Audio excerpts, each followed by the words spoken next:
Good. So my name's Rhonda. First and foremost, I am an intellectual disability nurse and have been for about 30 years.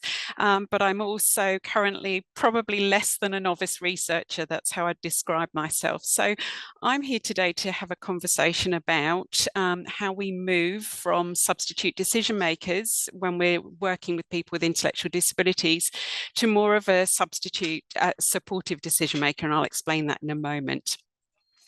So what I would also like to acknowledge is that people with intellectual disabilities have a significant health problem that we need to understand. And that's why it's really important that we get to grips with what's changing at this moment in time in intellectual disability space. So when I talk about intellectual disability, I mean people who have had a developmental delay and they have functional communication, social, learning disabilities that impact on their life. And additionally, they do have those comorbid health problems. When I'm thinking about substitute decision maker, I'm talking about the processes and regimes where we've appointed another by legal measures to make decisions for that person with intellectual disability.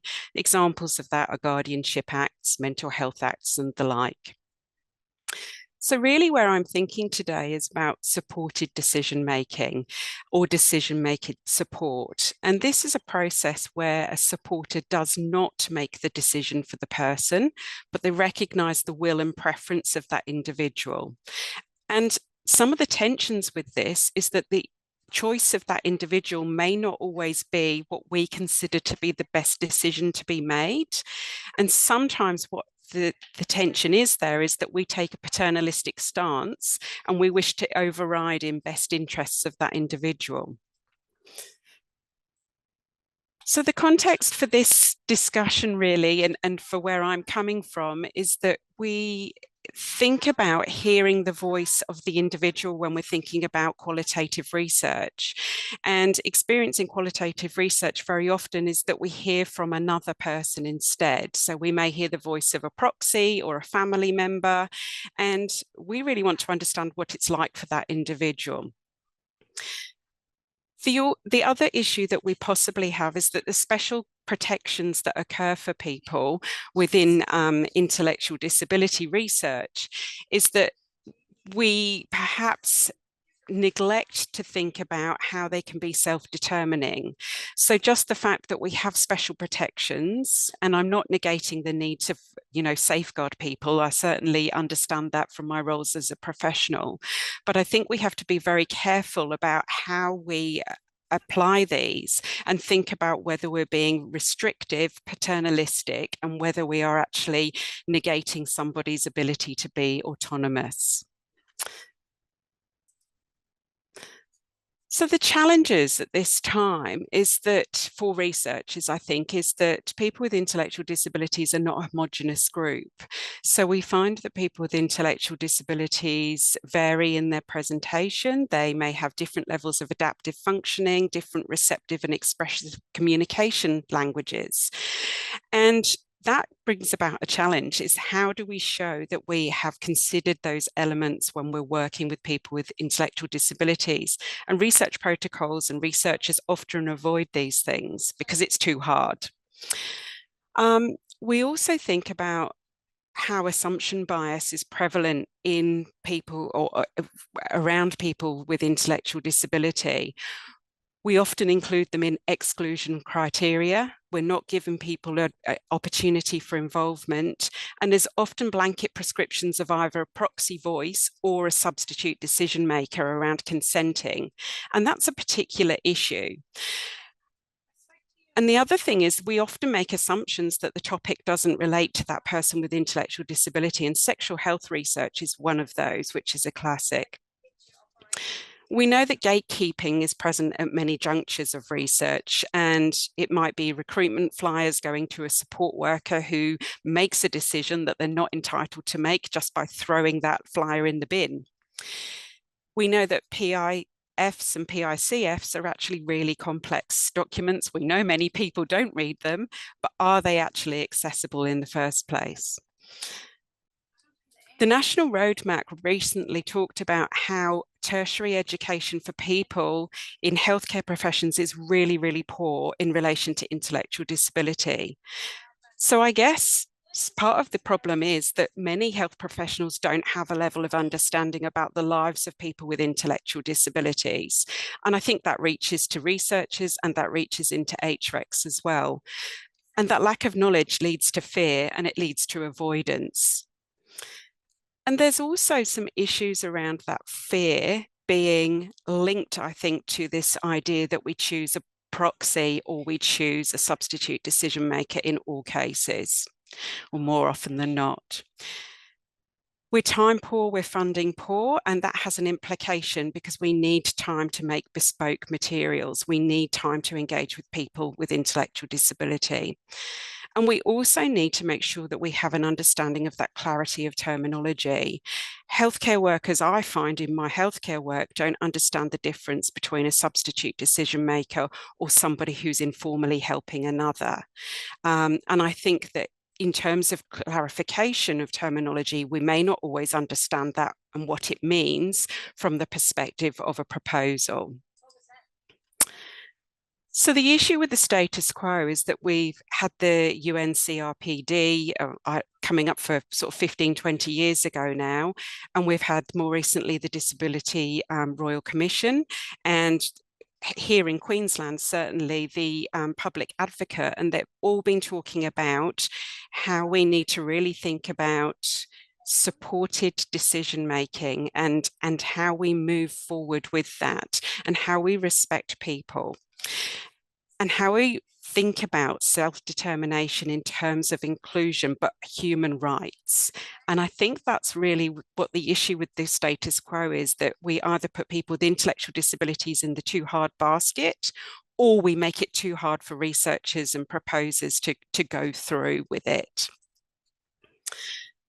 So I'm not going to go through all 10 recommendations from the DRC, obviously they're there, but really the supported decision-making principles are something that we're going to increasingly hear about. We should come at this from the focus that people with intellectual disability have equal rights for decision making.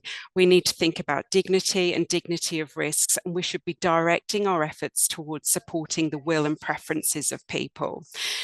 And I think that's commensurate with thinking about assent process leading to consent processes in research. Now, I'm not proposing that I've got all the answers by any means, but these are some of the things that I think we need to think about when we're planning for protocols. So I think we need to think about how we are going to give time and how we're going to plan for thinking about assent being used as a legitimate process and an agreed process, and how we show that so that it can lead to consenting for people with intellectual disabilities. I think that consent practices, whether they're layered or rolling or iterative teaching practices, should be something that's recognised and should be something that we're given time and effort to thinking about. And that is a reasonable adjustment for a person's disability to work within that framework. And certainly researchers are certainly looking at this as a way forward.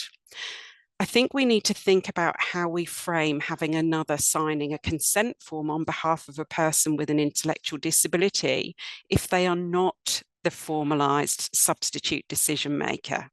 That process is probably undermining, and certainly from a trauma-informed lens, I don't think that's particularly helpful to sense of personhood. I think as researchers, we probably need to push back against assessment tools for assessing a person's level of disability and somehow hoping that that might tell us about their capacity. There's a significant issue there. I mean, for example, a Montreal cognitive assessment doesn't actually tell us about that person's ability to consent or that person's ability to learn in that context. It's not beneficial for time, and I don't think it's beneficial for the rapport between the researcher and the participant. And we also have to ask about the capacity of researchers to do that and the competency. I think the other thing we need to think about is co-design and co-production. And I know that lots of people have talked about that over the last couple of days, so I'm not adding anything new here to discuss that. but we really do need to think about how we move forward there. I think when we're writing protocols, we should come from that stance of recognition of personhood, and we need to ask ourselves if we're being as least restrictive as possible. And Terry Carney, who writes lots in this space, asks us to ask, does the support that's suggested enhance autonomy, or is it just another delegation of choice? And I think that's a really, really important question to ask. And finally, for me, talking to the ethics advisor who's a knowledgeable other in the health service has been a really helpful thing for moving forward. And so as HRECs, I was asked to pose you some questions or some solutions when I was asked to put this forward. And I suppose my thoughts would be, can you make sure that you're thinking about the proposals around intellectual disability from a decision-making ability stance, not a disability stance. And from that, thinking about, has the communication strategy that's communicated to you, has it shown that it's thought about the flexibility and adaptability that's required? Have reasonable adjustments been made? Has the community been involved, and is it meaningful, purposeful, and representative? Or if it's not representative, have those restrictions been commented on? Do they suffice? Are they reasonable? As an HREC, what is your understanding of the lives of people with intellectual disability? And do you as a community need support to understand the lives of people with an intellectual disability? If we're using a proxy, and if you feel a proxy is necessary for consent, why are we using them? And what are they offering? What protection, and who is that protection to? Has the research proposal demonstrated a clear understanding of the differences between substitute decision-making and supported decision-making, and where that responsibility lies? And finally, do you think that the proportionate safeguards to that level of risk is reasonable?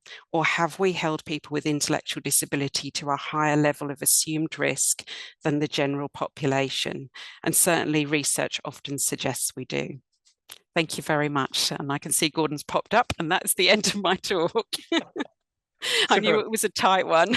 No, not at all, Rhonda. I thought that was really nicely timed. And may I say, that's just a wonderful talk. I think we on HRECs, at least when I was on a hospital HREC, we would often have these substitute decision maker versus proxy, I guess, discussions. And of course, a substitute decision maker is a legal, it's a legal entity where a proxy is not. And so to accept, I would always ask the question, how can we be confident that the proxy is actually, standing in the shoes of the individual? Absolutely. Because that's what the legal requirement is going to be. Now, I'm so glad we managed to get the audio issues worked out, as are other people.